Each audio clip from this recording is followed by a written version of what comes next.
Hi, my name is Harry, and today I'll be presenting my ecological disturbance project. On March 24th, 1989, the Exxon Valdez left its port in the Prince William Sound, bound for Long Beach, California. This ship was carrying around 53 million gallons of Alaskan crude oil to the Exxon plant in California. The ship was under Captain Hazelwood's control, and at the time he was not in command of the vessel after retiring to his cabin because he was intoxicated. This was a major issue, as it left his assistant to navigate the ship. His assistant, who was inexperienced, mistakenly navigated the vessel into Bligh Reef, where 8 out of 11 cargo holds were ruptured. This caused over 11 million gallons of crude oil to be leaked into the ocean.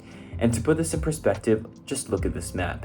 You can see the immense amount of crude oil being leaked into the Pacific Ocean, and it basically polluted the whole of Prince William Sound. Eventually, this event was soon classified as one of the worst man-made disasters, as it deeply affected local biodiversity and marine populations, in particular, the orcas. So how exactly did this oil spill affect biodiversity?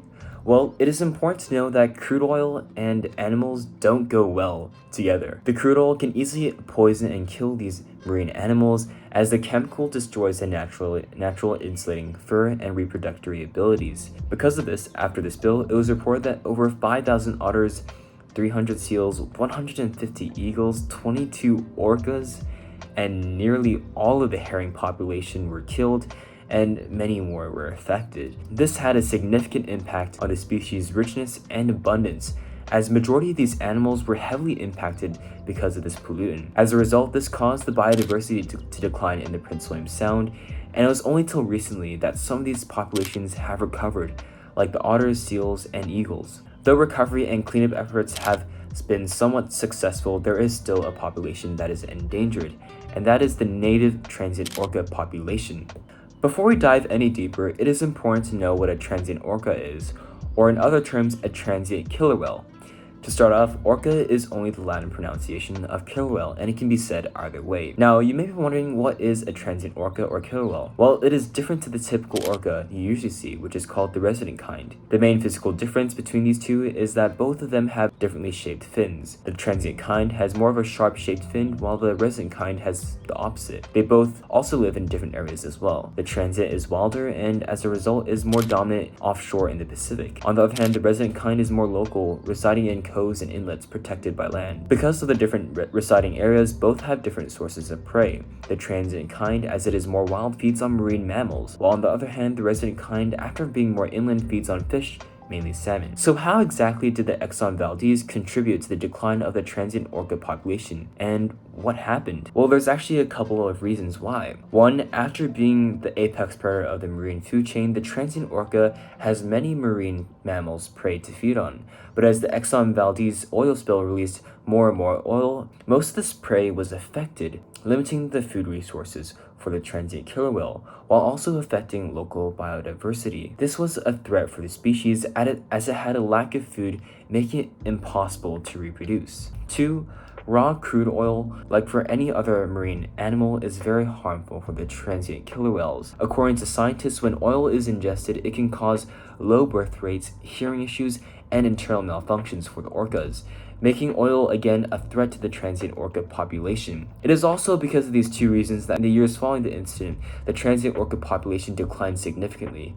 I used Google Sheets to calculate this, and I realized that the population dropped by 68%, from the original 22 individuals to only 7 individuals in a time period of 10 years. The reason why the population didn't decline any further is that the cleanup efforts and containment of the oil were successful in eliminating a threat to these animals. For the carrying capacity, I predict that it was at around 22 individuals prior to the spill.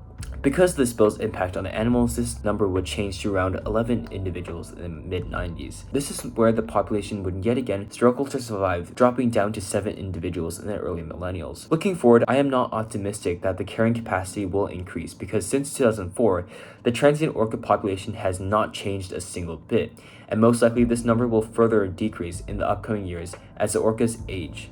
Now, you may be wondering, why are killer whales so important, and what role do they play in an ecosystem? Well, the answer is rather simple. Killer whales have the highest trophic levels and are the apex predator of the food chain. This means that as an apex predator, its job is to keep the prey populations in check and prevent them from overpopulating. So you could imagine the years after, with limited apex predators, alongside with the effects of the crude oil, the prey population started to overpopulate, causing instability as there wasn't enough food for the prey. This would eventually lead to the populations to yet again decline. This is why killer whales are so important in ecosystem, and why their populations should be by all means protected, as they help the ecosystem stabilize and flourish. It is no doubt that the oil spill of the Exxon Valdez was an extreme ecological disturbance in the Prince William Sound, as it not only caused the marine biodiversity to decline, but also the transient orca population as well. And as the population isn't recovering a single bit, it is important that we take action and change, so that the population can recover to its former glory. So, what can we do? Well, I came up with a solution, and it is that we should use technology to mechanically engineer a system that can ensure the waters of the Prince William Sound are clean. According to the CNN, even after 30 years since the incident, many beaches still have crude oil sediments that leaks out into the ocean. This is extremely harmful for the local ecosystem, as the oil can infiltrate the food chain, affecting many marine animals, including the already declining transient orca. And as I said before, the transient orca plays a vital role in the food chain after being the apex predator.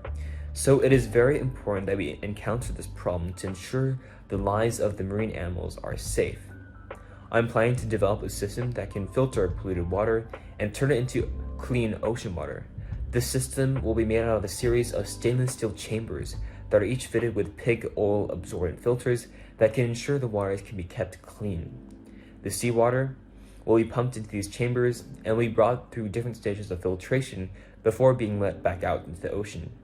I'm planning that these chambers can be fitted onto any boat, where it can be easily transported anywhere needed. And when the filter is needed, the boat will go to the location, it will anchor, and then it will turn on the system, pumping seawater into the chamber where it will get filtered. I'm hoping that the public can use this system on their own boats, because the more people who help out, the better the outcome will be. So that is my solution, and I'm hoping that it can benefit not only the transient orca population, but the biodiversity in the Prince William Sound, and ensure a safe habitat for these marine animals. In conclusion, the transient orca population is steadily declining, and it is only when we use technology to find solutions that the population can recover to its former glory. Thanks for watching.